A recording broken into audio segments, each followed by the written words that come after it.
Hello बच्चों, इस lecture video में हम लोग पढ़ने जा रहे हैं इलेक्ट्रोस्टैटिक्स। इलेक्ट्रोस्टैटिक्स वर्ड से ही पता चल रहा है कि इसमें हम लोग क्या पढ़ेंगे।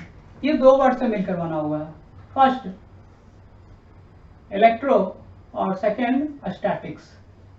इलेक्ट्रो मीन्स होता है चार्ज और स्टैटिक्स मीन्स होता है रेस्ट। यानी कि इसमें हम लोग क्या पढ़ेंगे, वैसा चार्ज जो रेस्ट में हो, नहीं मूव नहीं कर रहा हो, तो उसके बारे में हम लोग इसमें पढ़ेंगे।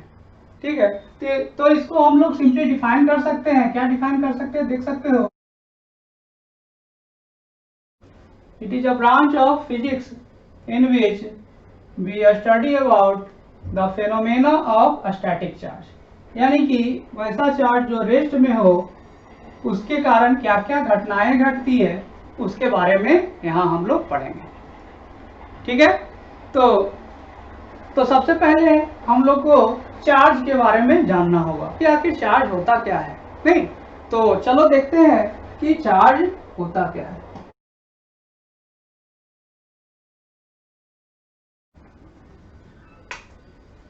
चार्ज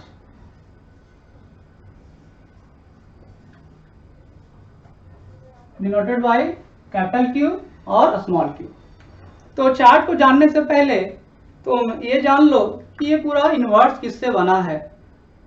तो उसका जवाब आता है मैटर और एनर्जी। तो हमारे पास जो भी चीजें आसपास दिखती हैं वो किस चीज की बनी हुई है, तो मैटर की बनी हुई है। नहीं, हम मैटर के बने हुए हैं। पेन मैटर का है, अर्थ क्या है, मैटर है। तो मैटर में कुछ प्रॉपर्टीज होती है, फंडामेंटल प्रॉपर्टीज होती है। क्या प्रॉपर्टीज होती है वो देखो जरा। मान लो कि ये मैटर है,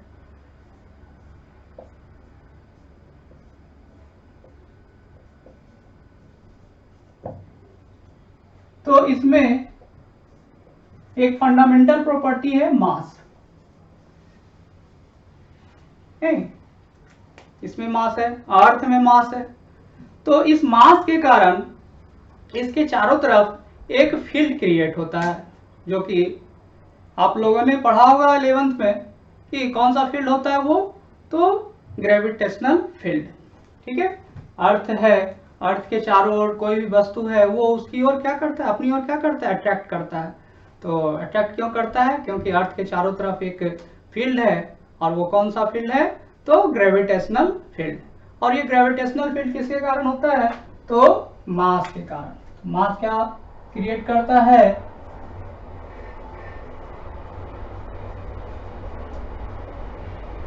ग्रेविटेशनल फील्ड। Gravitational field. अब इस फील्ड में जो भी मास आता है या मैटर आता है, तो उसको क्या करता है, अपनी ओर अट्रैक्ट करता है, यानी फोर्स अप्लाई करता है। उस फोर्स को क्या, कौन सा फोर्स कहते हैं, तो ग्रेविटेशनल फोर्स कहते हैं।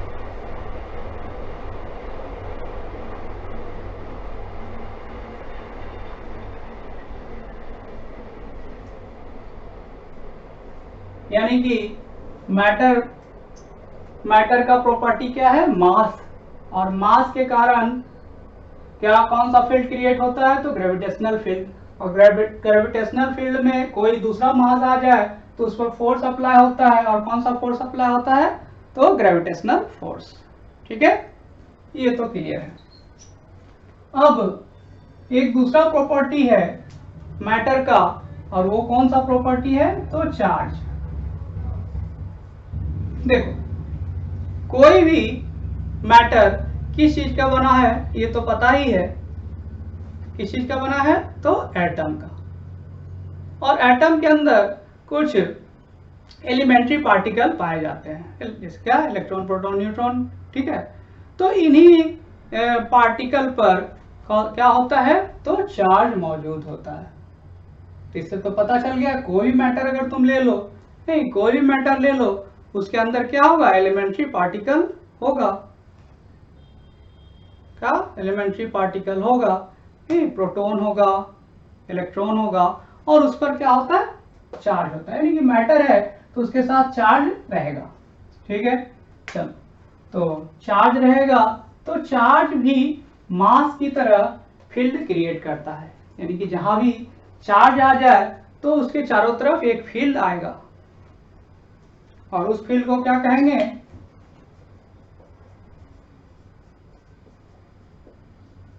Electrical field. यानी कि चार्ज जहां पर है वहां पर कौन सा फील्ड आ रहा है, इलेक्ट्रिकल फील्ड। और ये चार्ज कैसा है, तो स्टैटिक है, यानी कि रेस्ट में। तो उसके कारण क्या होगा, उसके चारों तरफ एक फील्ड आएगा, उस फील्ड को क्या बोल रहा है, तो इलेक्ट्रिकल फील्ड। ठीक है, जहां भी चार्ज है उसके चारों तरफ एक फील्ड क्रिएट हुआ, इलेक्ट्रिकल फील्ड, और उस फील्ड में अगर कोई दूसरा चार्ज आ जाए तो उस पर भी फोर्स लगेगा, और वो कौन सा फोर्स लगेगा, तो इलेक्ट्रिकल फोर्स।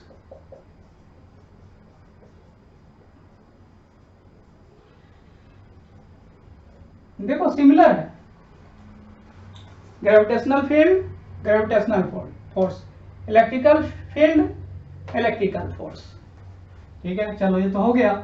अब अगर चार्ज मूव करने लगे, ये तो क्या था, इस चैप्टर में हमें यही पढ़ना है, स्टैटिक चार्ज। लेकिन थोड़ा सा और देख लो कि अगर चार्ज मूव करने लगे, मोशन में आ जाए, तो क्या होता है, कैसा चार्ज है, मूविंग चार्ज है, मूव कर रहा है। तो इस मूविंग चार्ज के कारण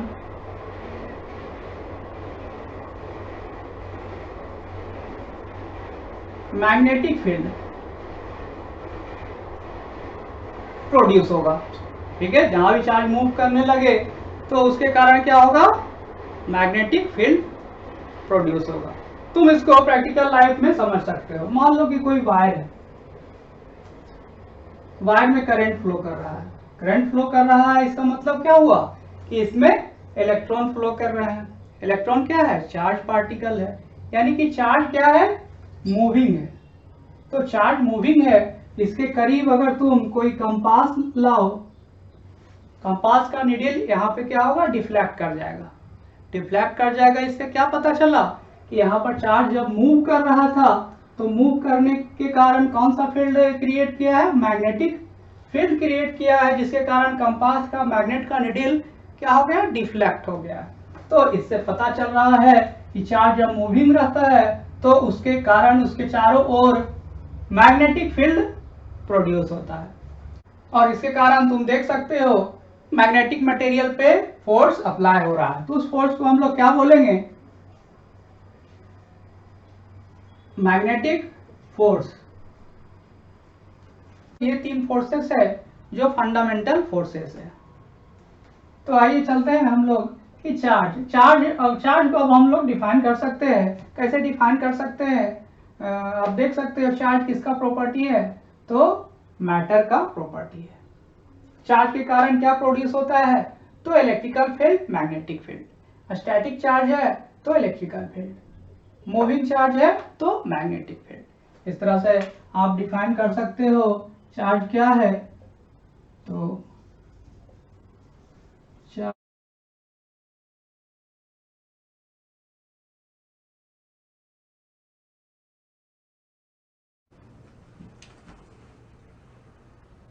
charge is a property associated with matter due to which it produces and experiences electrical field and magnetic field।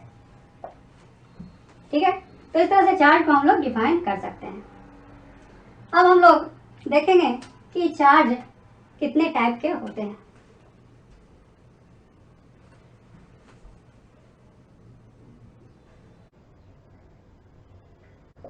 Types of charge, दो प्रकार के चार्ज हैं। कौन सा, पॉजिटिव चार्ज और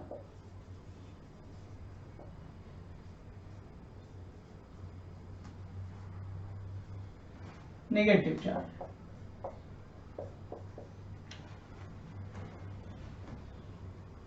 मैटर की बात करें तो उसमें इलेक्ट्रॉन, प्रोटॉन, न्यूट्रॉन है। तो प्रोटॉन पे पॉजिटिव चार्ज और इलेक्ट्रॉन पे नेगेटिव चार्ज। न्यूट्रॉन पे कोई चार्ज नहीं होता है। प्रोटॉन पे जितना पॉजिटिव चार्ज उतना ही इलेक्ट्रॉन पे निगेटिव चार्ज, यानी कि दोनों का मैग्नीट्यूड सेम। कितना के बराबर? 1.6 इंटू 10⁻⁻90 कूलम।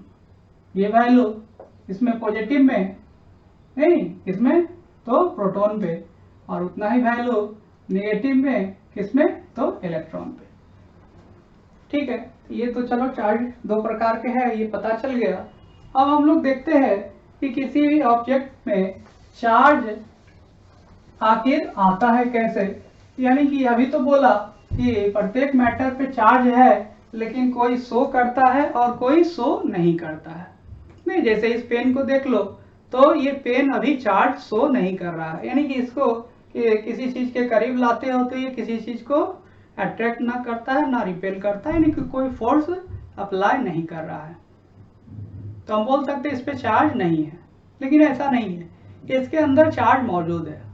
जितना चार्ज पॉजिटिव में प्रोटॉन पे उतना ही चार्ज निगेटिव में इलेक्ट्रॉन पे। नहीं, एक एटम में जितना प्रोटॉन होता है उतना ही इलेक्ट्रॉन का संख्या है। दोनों बराबर है तो दोनों एक दूसरे को क्या कर देगा? न्यूट्रल कर देगा, जिससे क्या करेगा? ये चार्ज शो नहीं करेगा। यानी कि हम बोलेंगे अभी ये अनचार्ज, क्या है? अनचार्ज है।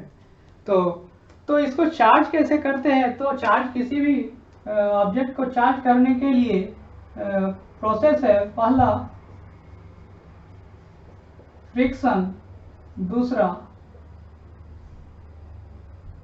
दूसरा इंडक्शन और कंडक्शन। ठीक है, तो आखिर ये चार्ज कैसे आता है ये देखना है।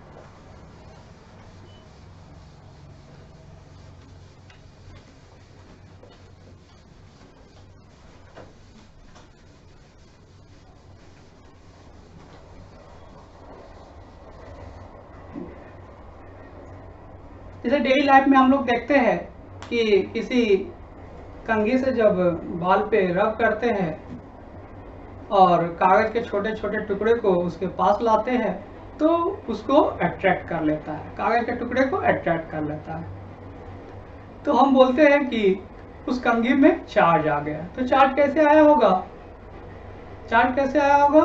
तो या तो उससे इलेक्ट्रॉन बाहर गया होगा जिससे प्रोटॉन की संख्या बढ़ गई तो पॉजिटिव चार्ज हो गया, या फिर उसमें इलेक्ट्रॉन ऐड हो गया होगा तो इलेक्ट्रॉन की संख्या बढ़ गई जिसके कारण उस पर निगेटिव चार्ज आ गया। तो इस तरह से किसी भी ऑब्जेक्ट को रब करके यानी फ्रिक्शन के कारण उस पर चार्ज डेवलप किया जा सकता है। ठीक है, ये तो समझ में आ रहा है। लेकिन जब हम कागज के टुकड़े को पास लाते हैं तो कागज का टुकड़ा तो अनचार्ज था, तो वो क्यों अट्रैक्ट हो गया? उस पर चार्ज तो नहीं था, लेकिन वो भी अट्रैक्ट हो जा रहा है। तो उसके जवाब में आएगा कि उस पे भी चार्ज आ गया, लेकिन किसके कारण? तो इंडक्शन के कारण। चलो थोड़ा देखते हैं कि मान लो कि ये कंघी है और ये कागज का छोटा छोटा टुकड़ा है। ठीक है, इसको रब किया है बाल पे जिसके कारण इस पे निगेटिव चार्ज आ गया। मान लो निगेटिव चार्ज आ गया। अब इस कागज के टुकड़े पे तो कोई चार्ज नहीं था, उसके बावजूद ये क्या हो रहा है? अट्रैक्ट हो रहा है। कि आखिर अट्रैक्ट क्यों हो रहा है वो देखना है। तो चलो इसको एक कागज के टुकड़े को हम थोड़ा जूम करके देखते हैं कि आखिर इसके अंदर क्या घटना घट रहा है। ये कागज का टुकड़ा है, ये क्या है? इंसुलेटर है। ठीक है, इंसुलेटर है यानी कि इसमें फ्री इलेक्ट्रॉन नहीं है भी तो बहुत ही कम मात्रा में। तो इसके अंदर क्या एटम है? बहुत सारे एटम है, बहुत सारे एटम है। अब एक एटम को हम देखते हैं, न्यूक्लियस है। मान लो इसके चारों तरफ ये इलेक्ट्रॉन का ऑर्बिट है, इलेक्ट्रॉन मूव कर रहे हैं। ठीक है, मूव कर रहे हैं इलेक्ट्रॉन। और इसके करीब ये तुम्हारा कंघी आ गया, ये कंघी आ गया तुम्हारा जिस पे कैसा चार्ज है, निगेटिव चार्ज है। तो ये निगेटिव चार्ज है, इलेक्ट्रॉन मूव कर रहा है, तो ये तो पता ही होगा कि नेगेटिव चार्ज सेम चार्ज में रिपल्सन होता है। तो इस रिपल्सन के कारण क्या होगा, इलेक्ट्रॉन का ऑर्बिट का शेप थोड़ा सा चेंज हो जाएगा। अब ये ऐसा ना रह करके कुछ इस तरह का शेप आ गया। इस तरह का शेप आ गया मतलब क्या कि न्यूक्लियस से इलेक्ट्रॉन की दूरी इस साइड थोड़ा बढ़ गई है, यानी कि इलेक्ट्रॉन जो है न्यूक्लियस से इस एरिया में दूरी बढ़ा के रखेगा, यानी कि ज्यादा समय किधर बिताएगा, तो ये अपोजिट साइड में, किससे, तो कंघी के अपोजिट साइड में दूरी ज्यादा बढ़ा कर रखेगा।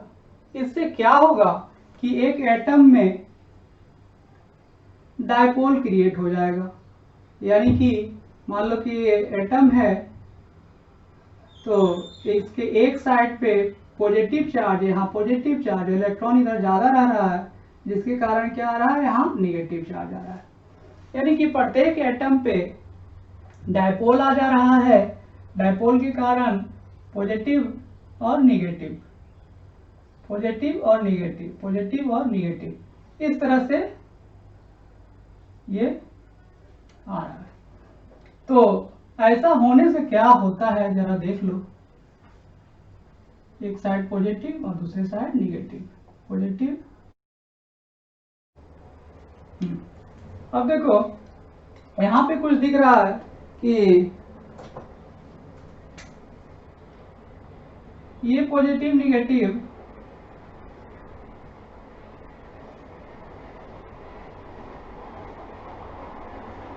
एक दूसरे को न्यूट्रल कर दे रहे हैं।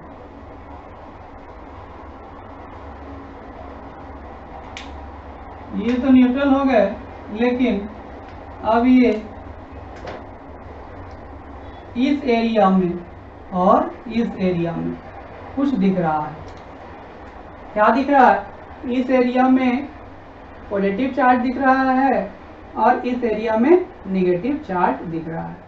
तो ऐसा होने से क्या हो रहा है कि चार्ज इंड्यूस्ड हो रहा है। इसी को क्या बोलते हैं हम लोग कि चार्ज इंड्यूस्ड हो गया है, यानी कि किसी ऑब्जेक्ट के एक रीजन में पॉजिटिव चार्ज आ जा रहा है और दूसरे रीजन में निगेटिव चार्ज। ओवरऑल बोलेंगे तो न्यूट्रल ही है, ठीक है, लेकिन चार्ज क्या हो गया, शिफ्ट हो गया है। इस कंघी के पास लाने पर इस एरिया में पॉजिटिव चार्ज और इस एरिया में निगेटिव चार्ज। अब सोचो जरा कि यहाँ पे तुम्हारा कंघी है और इस पर निगेटिव चार्ज है और ये कागज का टुकड़ा है, तो ये ऊपर जाएगा या नीचे जाएगा, समझ में आता है? कैसे समझ में आता है, तुम देख सकते हो यहाँ पॉजिटिव चार्ज, यहाँ पे यहाँ निगेटिव चार्ज, यहाँ पॉजिटिव चार्ज। ये क्या करेगा, अट्रैक्ट करेगा, यानी कि फोर्स इस पे लगेगा ऊपर की ओर, अपवर्ड डायरेक्शन में। अब यहाँ निगेटिव चार्ज और यहाँ निगेटिव चार्ज है, दोनों सेम चार्ज है, तो रिपल्सन का फोर्स लगेगा, तो फोर्स का डायरेक्शन कहाँ आएगा, तो डाउनवर्ड। ये F1 ले लो, ये F2 ले लो। तो दो फोर्स इस कागज के टुकड़े पे लग रहा है, रिजल्टेंट फोर्स किधर आएगा, जिस फोर्स का वैल्यू ज्यादा होगा, यानी कि ये फोर्स अगर ज्यादा हो तो ये ऊपर जाए और ये फोर्स अगर ज्यादा हो जाए तो नीचे जाए।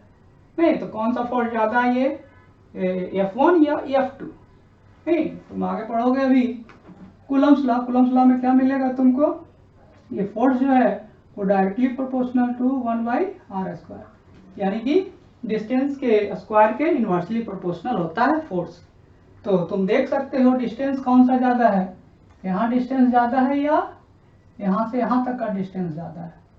तो साफ दिख रहा है कि ये वाला डिस्टेंस ज्यादा है, इसके कारण ये फोर्स स्मॉल हो जाएगा, किससे, F1।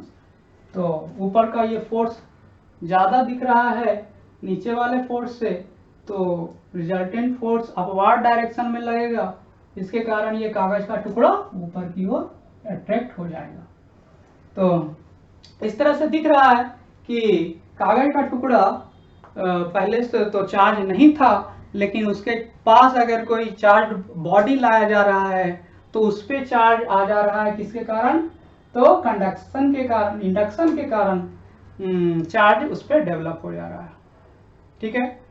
अगर इसी के जगह पर तुम अगर कोई मेटल का बारीक टुकड़ा रखोगे तो उस पर भी चार्ज आएगा। किसके कारण? तो कंडक्शन के कारण। देखना एक बार ध्यान देना कि अगर इंसुलेटर है, नॉन कंडक्टर है, तो उस पर इंड्यूस हो रहा है। किसके कारण? तो इंडक्शन के कारण। अगर इसके जगह पर कंडक्टर रहता, कोई मेटल का बारीक टुकड़ा रहता, तो उस पर सिंपली क्या हो जाता? इलेक्ट्रॉन मूव कर जाता। कैसे इलेक्ट्रॉन मूव करेगा? क्यों मूव करेगा? क्योंकि इसमें बहुत सारे फ्री इलेक्ट्रॉन है। मेटल में क्या है? बहुत सारे फ्री इलेक्ट्रॉन है, और इसके पास अगर नेगेटिव चार्ज आ जा रहा है तो प्रत्येक इलेक्ट्रॉन पे नीचे की ओर फोर्स लग जाएगा, नीचे की ओर फोर्स लगेगा। तो इससे क्या होगा कि बहुत सारे इलेक्ट्रॉन नीचे की ओर शिफ्ट हो जाएंगे। इधर इलेक्ट्रॉन का कंसंट्रेशन बढ़ गया, तो इलेक्ट्रॉन का कंसंट्रेशन बढ़ जाने से क्या होगा? इधर निगेटिव चार्ज और इधर प्रोटॉन बढ़ गया है, जिसके कारण इधर पॉजिटिव चार्ज आ गया है। तो इस तरह से पता चल रहा है कि फ्रिक्शन से चार्ज प्रोड्यूस होता है। और किससे होता है? तो इंडक्शन से, नहीं, इंसुलेटर में, नॉन कंडक्टर में, और कंडक्शन से किसमें? तो मेटल में, यानी कि कंडक्टर में। तो इस तरह से पता चल गया कि चार्ज किसी भी बॉडी पर किस तरह से डेवलप किया जा सकता है। चलो, डेली लाइफ में और बहुत सारी घटनाएं होती है जिसमें चार्ज को देख सकते हो, समझ सकते हो। जैसे थंडर स्टॉर्म, नहीं, बारिश के मौसम में क्या होता है? बादल है, एक बादल है, दूसरा बादल है, नहीं, क्या हो रहा है? बादल के जो मॉलिक्यूल, क्लाउड के जो मॉलिक्यूल हैं, वो एक दूसरे से टकराते हैं ना, उसमें फ्रिक्शन हो रहा है, जिसके कारण क्या हो रहा है? चार्ज हो रहा है। किसी पे पॉजिटिव चार्ज,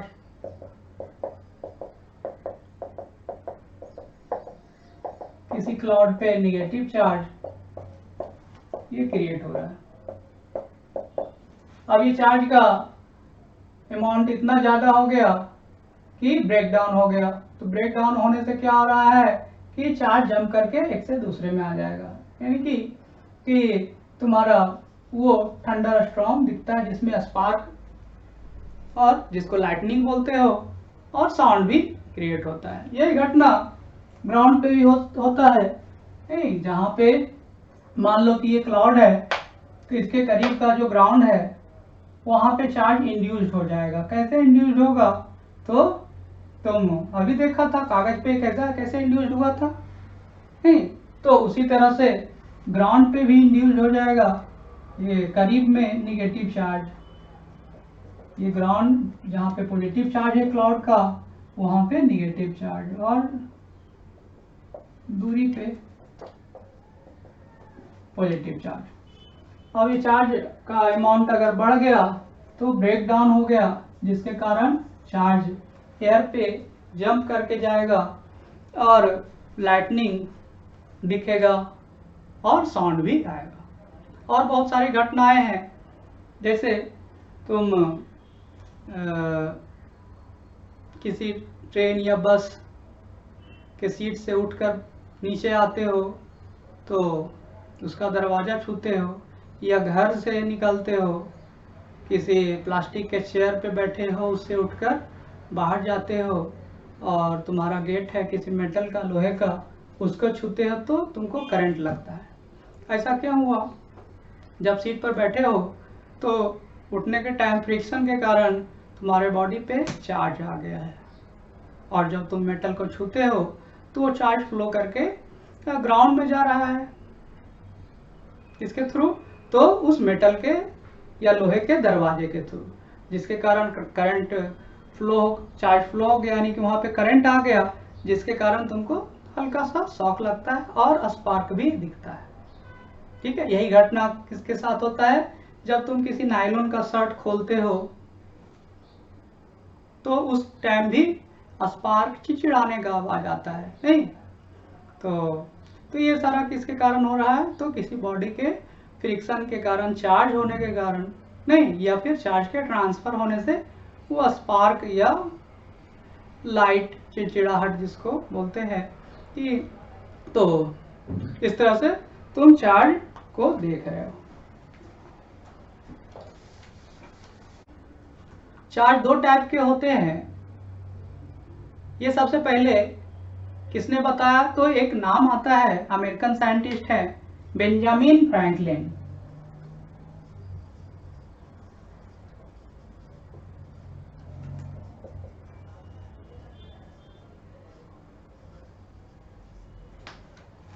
इन्होंने सबसे पहले बताया कि दो प्रकार के चार्ज है, पॉजिटिव चार्ज और निगेटिव चार्ज।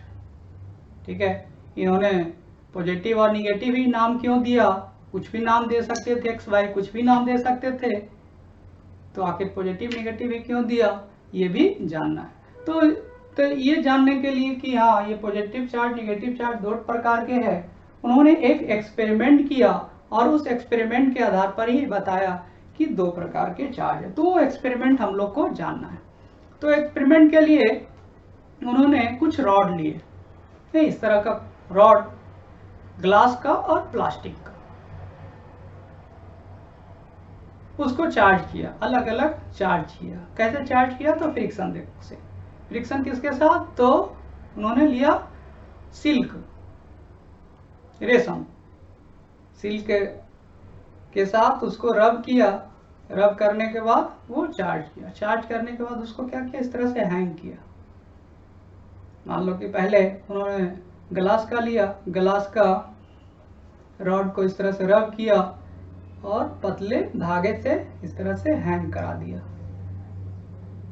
इस तरह से हैंग करा दिया। ठीक है, फिगर में दिखाता हूं।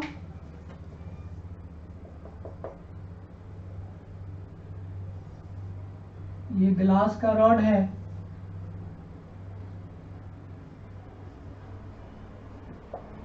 इसको हैंग कराया और ये चार्ज है। चार्ज है मतलब इसको सिल्क के साथ रब किया गया है। ठीक, और एक दूसरा रॉड इसके पास लाया गया, ग्लास का ही,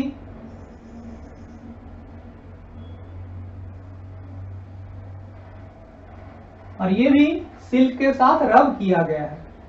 तो इसके पास जब लाया तो ये क्या हो रहा है, दूर जा रहा है। दूर जा रहा है कैसे, मान लो कि ये हैंग है, इसके पास ये लाया तो ये इस तरह से घूम जा रहा है, इस तरह से, देखो इस तरह से ये घूम गया, यानी कि दूर जा रहा है। फोर्स लगा होगा, रिपल्सन का फोर्स लग रहा है, नहीं रिपल्सन का फोर्स लग रहा है, तो फोर्स का डायरेक्शन इस डायरेक्शन में तुम दिखा सकते हो ये।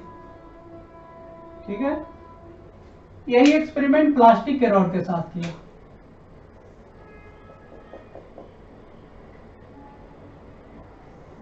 उन्होंने प्लास्टिक का रॉड लिया और उसको सिल्क के साथ रब किया, रब करने के कारण ये क्या है, चार्ज है। और दूसरा प्लास्टिक का रॉड लिया,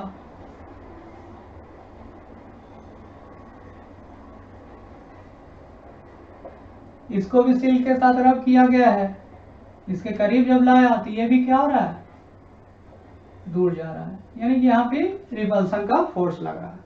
अभी तक तो कुछ सब कुछ सही चल रहा था, लेकिन जब उन्होंने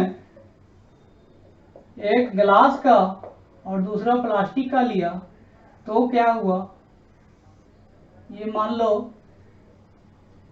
ग्लास का है और ये प्लास्टिक का है, दोनों को सिल्क के साथ रब किया गया है। तो यहाँ पे क्या हुआ कि करीब आ गया, नहीं इस तरह से ये इसके करीब आ गया, ये इसके करीब आ गया इस तरह से। तो करीब आया नहीं कि यहाँ पे क्या आ रहा है, अट्रैक्शन का फोर्स आ रहा है। तो ये थोड़ा सा डिफरेंस हो गया इन दोनों से। तो वो अब कुछ समझ रहे थे कि चार्ज तो डेवलप हुआ है दोनों को रब करने के कारण, लेकिन दोनों मटेरियल में चार्ज अलग अलग है, तभी तो यहाँ पे रिपल्सन दिख रहा है और यहाँ पे अट्रैक्शन दिख रहा है। तो क्या बताया कि ग्लास पर जो चार्ज आया है वो पॉजिटिव चार्ज है। ग्लास पर कैसा चार्ज, तो पॉजिटिव चार्ज। इस पर भी पॉजिटिव चार्ज, नाम दिया कि पॉजिटिव चार्ज। प्लास्टिक पे जो चार्ज है वो निगेटिव चार्ज है।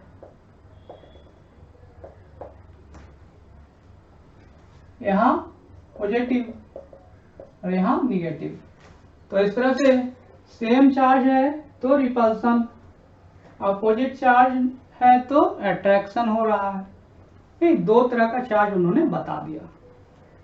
ठीक है, तो पॉजिटिव नाम और निगेटिव नाम ही क्यों दिया, तो वो देख रहे थे कि ये अलजेब्रा को फॉलो कर रहा है। अलजेब्रा माने simple algebra, +5 -5 is equal to 0, -3 +1 is equal to -2। ये क्या है, सिंपल अलजेब्रा, इसी को फॉलो करता है चार्ज। कैसे उन्होंने देखा कि जब एक पॉजिटिव और निगेटिव को पास लाया गया, एक दूसरे से टच कराया गया, तो या तो उसका चार्ज का इंटेंसिटी घट गया या 0 हो गया। मान लो कि उन्होंने लिया ये दोनों और इस पर 5 कूलम होगा और इस पर -5 कूलम होगा। जब इसको पास लाया गया तो उन्होंने क्या देखा कि चार्ज गायब हो गया है। चार्ज गायब हो गया, इसका मतलब क्या हुआ कि इसको फॉलो कर रहा है। किसको फॉलो कर रहा है, जो सिंपल अलजेब्रा है उसको फॉलो कर रहा है।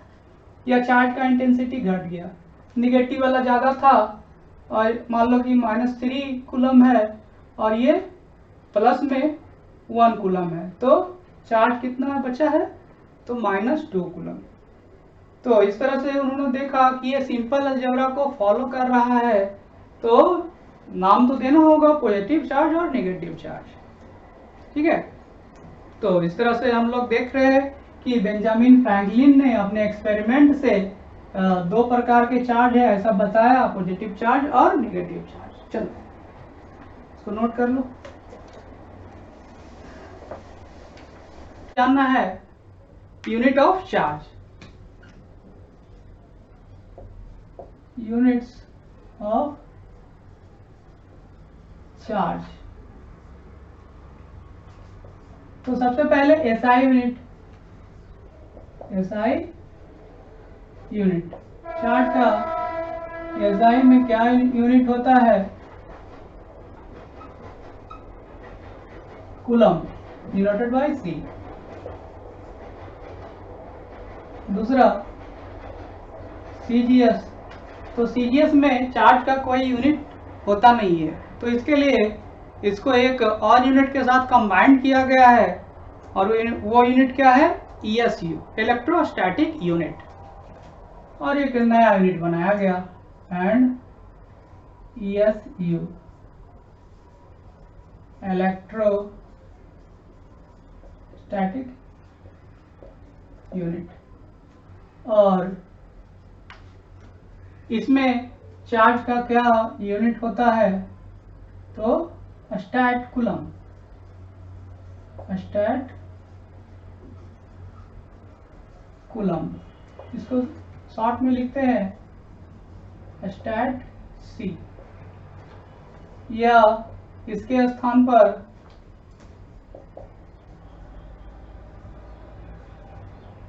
फ्रैंकलिन भी यूज किया जाता है, या पार, या इसके स्थान पर डायरेक्ट ESU यूज भी किया जाता है। ध्यान देना, ESU ऑब्जेक्टिव में आता है कन्वर्ट करने के लिए, तो डायरेक्ट ESU भी लिखा हुआ रह सकता है। ठीक है, तो ये हो गया। थर्ड में MKS, तो MKS में भी चार्ज का कोई यूनिट नहीं होता है, तो इसको एक यूनिट का सहारा लेना पड़ा। कौन सा यूनिट? तो EMU, electro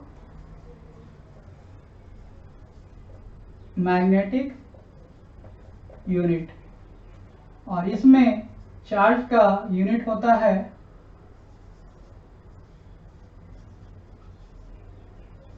absolute coulomb, short में ABC। इसके स्थान पर यूज किया जाता है डायरेक्ट EMU भी, ठीक है, EMU। तो इस तरह से चार्ज के 3 यूनिट है, नहीं ये दिख रहा है, तो इसमें रिलेशन भी क्या है ये भी जान लो। 1 कूलम इसका इसके साथ, तो 1 coulomb is equal to 3 × 10⁹ stat coulomb या ESU कुछ भी लिख सकते हो। इस स्टैट कूलम के स्थान पर ESU भी लिखा जा सकता है। तो ये वैल्यू है, इसको ये 1 मार्क्स के क्वेश्चन में आ सकता है, तो उसको याद रखना है। 1 stat coulomb is equal to लिखना चाहो तो 1 डिवाइडेड बाय 3 × 10⁻⁴ कूलम। इसका इसके साथ 1 coulomb is equal to 1 divided by 10 absolute coulomb, ठीक है। तो इस तरह से एक दूसरे में रिलेशन है। तो इसको नोट कर लो।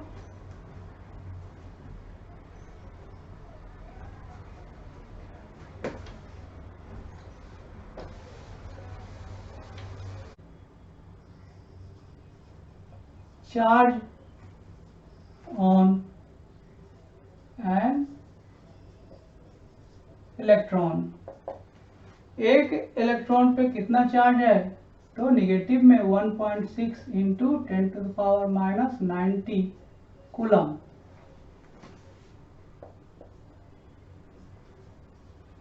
Charge on a proton, positive charge 1.6 × 10⁻⁻90 coulomb. दोनों का मैग्नीट्यूड सेम है, दोनों का मैग्नीट्यूड सेम है, लेकिन एक पॉजिटिव है एक निगेटिव है। तो इस मैग्नीट्यूड को हम लोग E से डिनोट करते हैं, नहीं तो ये वैल्यू कितना के बराबर? 1.6 × 10⁻90 कूलम। E का मतलब चार्ज ऑन इलेक्ट्रॉन, E का मतलब चार्ज ऑन इलेक्ट्रॉन, उसका मैग्नीट्यूड। E का मतलब चार्ज ऑन प्रोटॉन इतना के बराबर, लेकिन पॉजिटिव में, ठीक है। तो यहाँ पे इस तरह से सिंपली -E भी लिखा जा सकता है या +E भी लिखा जा सकता है। तो ये हो गया। अब जान लो कि चार्ज कैसा क्वांटिटी है। तो charge is a scalar quantity, ठीक है। चार्ज का यूनिट जान गया। अब डायमेंशन भी जान लो कि डायमेंशन क्या होता है। डायमेंशन ऑफ चार्ज 11th में ये पढ़ा होगा, नहीं? क्या फार्मूला डायरेक्ट यूज करो, I = Q / T। क्या? Rate of flow of charge is known as electric current. तो ये Q चार्ज है is equal to I × T। तो इस प्रकार हम डायमेंशन निकाल सकते हैं। I का डायमेंशन A और T टाइम है, उसका डायमेंशन T, तो AT। और इसको लिखा जा सकता है m0 L0 T A। तो इस प्रकार ये डायमेंशन ये मिल जाता है। ठीक है ना। अब जान लो थोड़ा सा, मान लो कि ये बॉडी है और इसमें proton is equal two electron, दोनों का नंबर बराबर, संख्या बराबर है, तो क्या होगा, इस पे कोई चार्ज शो नहीं करेगा, यानी कि ये अनचार्ज बॉडी होगा। अब इससे कुछ इलेक्ट्रॉन को हम बाहर निकाल लेते हैं, उससे क्या करते हैं, इलेक्ट्रॉन बाहर निकाल लेते हैं, तो क्या होगा, इसमें प्रोटॉन का नंबर बढ़ जाएगा।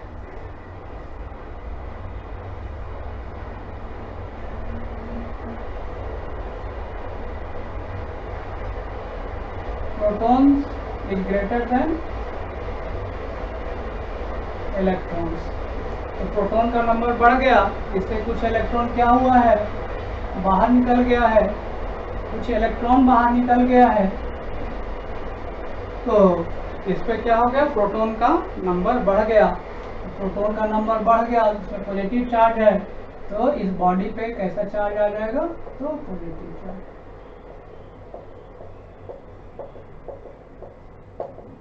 इसको हम क्या बोलेंगे,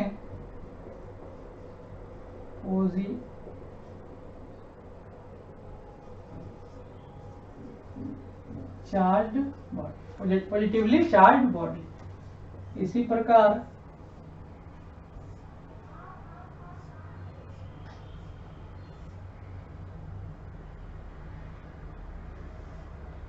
अगर इसमें इलेक्ट्रॉन को हम ऐड कर देते हैं तो क्या हो जाएगा, इलेक्ट्रॉन का नंबर बढ़ जाएगा, यानी कि प्रोटॉन का नंबर घट गया।